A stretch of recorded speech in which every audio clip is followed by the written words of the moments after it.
Bonjour et bienvenue dans cette capsule sur le thème du zéro déchet. Je suis Anne Van Den Noot, psychologue et coach en rangement, désencombrement et organisation d'intérieur. C'est lors de mon travail avec une cliente que je me suis rendu compte à quel point nous étions dans une société de consommation où on nous pousse à acheter tout un tas de choses dont nous n'avons pas forcément besoin et qui, à très court terme, se retrouvent parfois dans nos poubelles. Pensez par exemple aux touillettes dans les stations-service. Elles nous servent à tourner dans notre café pendant quelques secondes et puis se retrouvent à la poubelle. C'est quand même un beau gâchis.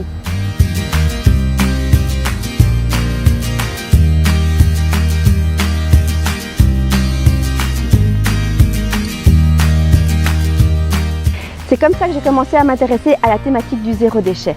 On a d'abord fait attention au nombre de fois où on ouvrait la poubelle par jour et on en a été effrayés.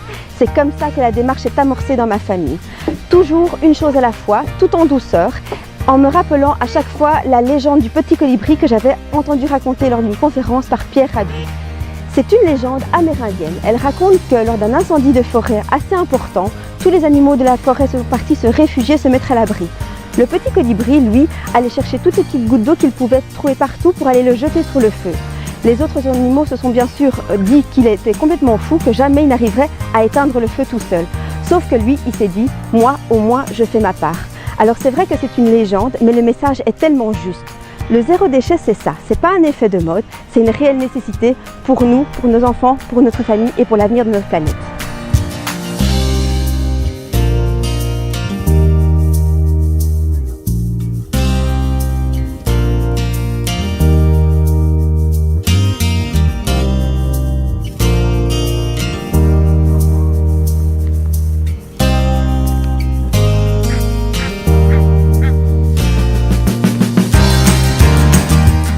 La démarche zéro déchet commence par une prise de conscience et ensuite vous allez installer les habitudes que vous avez envie en fonction de vos besoins, en fonction de vos envies, en fonction de ce que vous avez envie ou le plus facile à faire.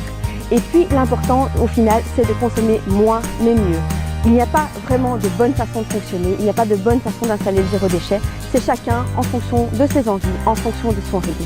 C'est vrai qu'au départ c'est un petit peu compliqué, il y a une certaine gymnastique à faire, il y a de bonnes habitudes à prendre. Et puis, une fois que ces habitudes sont là, vous allez voir, ça roule tout seul.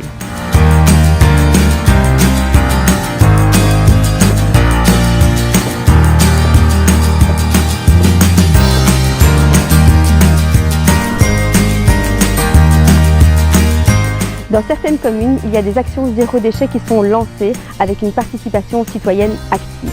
Dans notre commune également, certains mouvements spontanés sont en cours, comme par exemple dans nos écoles où on nous demande de faire attention à nos déchets et donc de privilégier les gourdes ou les boîtes à tartines plutôt que les sachets non réutilisables et les portions individuelles. À la 49e unité scout de Dion, on nous demande la même chose, donc de faire attention à nos déchets.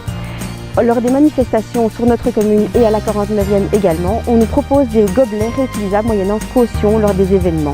Je ne peux que jouir de ce genre de pratiques et d'activités. Je vous demande maintenant de prendre quelques minutes et de faire attention un petit peu vous aussi à vos déchets. Qu'allez-vous pouvoir faire aujourd'hui, demain et les prochains jours pour limiter votre quantité de déchets? Vous allez aller au magasin en vrac, vous allez aller chez le boucher avec vos propres contenants, faire vos produits de ménage vous-même. C'est un petit peu à vous à choisir ce qui vous plaît le mieux. Mais n'oubliez pas que le meilleur déchet est celui qui n'existe pas. Merci.